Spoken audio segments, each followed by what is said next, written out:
Jo, pra jo, okej, dakord, po mund merret si argument që ne nuk humbëm gjë sepse nuk garuam. Shiko, unë kam përshtypjen që kreu i opozitës nuk ka ku shmanget më. Tashmë gjithë besimi, jo edhe atyre që kanë qenë die hard opozitar. Dakor, përfshi këtu dhe ti e më e kupton, është që opozita ka mbaru punë. Pra ka mbaru punë si parti, jo ka mbaru punë si zgjedhje, dakor? Ka mbaru si organizata që të ka thënë ka nisur procesi 221 i shkrijes, dhe tani jemi në procesin e kësaj që jemi këtu. Pra erdhi dita që është Partia Socialiste me shoqërinë civile, Partia Socialiste me Partinë Socialiste, dhe nuk e di se si do ndodhi pas 20 vjetësh, inshallah se jemi këtu. Dhe në këtë sens, jo, unë nuk e të thosht shumë. Ne këtu gjallë do jemi. Jo gjallë se vë diskutimore. Do jetë gjatë më po e kam fjalë inshallah se jemi këtu. Po, në këtë sens nuk e shoh si zgjedhje nga Partia Demokratike për të bërë këtë, se këtyre si parti nuk u ka mbetur më gjë për të bërë tani. Dakor? Këta janë në limitet. Unë kam përshtypjen që i kam kaluar dhe turpin dhe të gjitha, çfarë kanë për të kaluar i kanë kaluar. Ti thua që asnjë nga bashkiet nuk ka shans të kthejë, pra do të thonë që mos afitoj Partia Socialiste? Fare, zero. Sepse nuk është më zgjedhje tani politike, është zgjedhje transaksionale. Të gjithë këta që janë për këto bashkit, maksimumi dhe ata që kanë vajtur për të votuar, kanë vajtur për arsye të pastra interesi, dhe shumë mirë u bëj, Allah u bëj. Për herë të parë populli shqiptar është zgjuar dhe ka vënë interesin e vet përpara.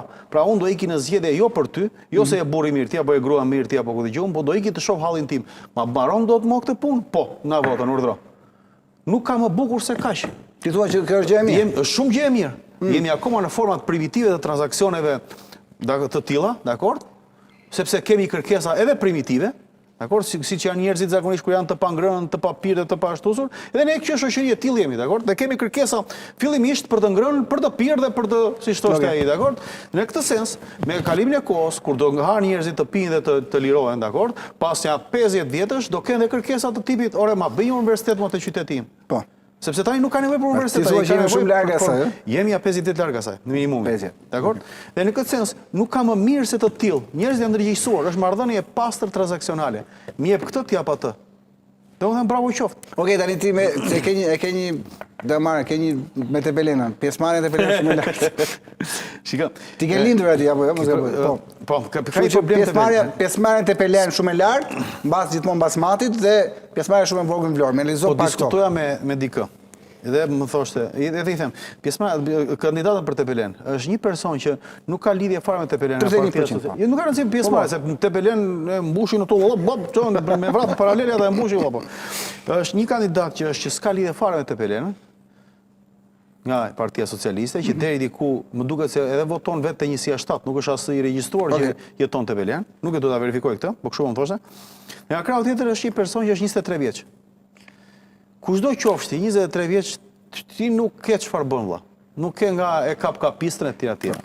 Mi po vim te realiteti, se tani folëm parim, pra është një person që s'ka lidhje dhe është një person që s'ka moshën e dur. Mund të jetë djalë mirë, ku dëgjon se janë. Por mbas disa vitesh ndoshta po. Por vim te realiteti.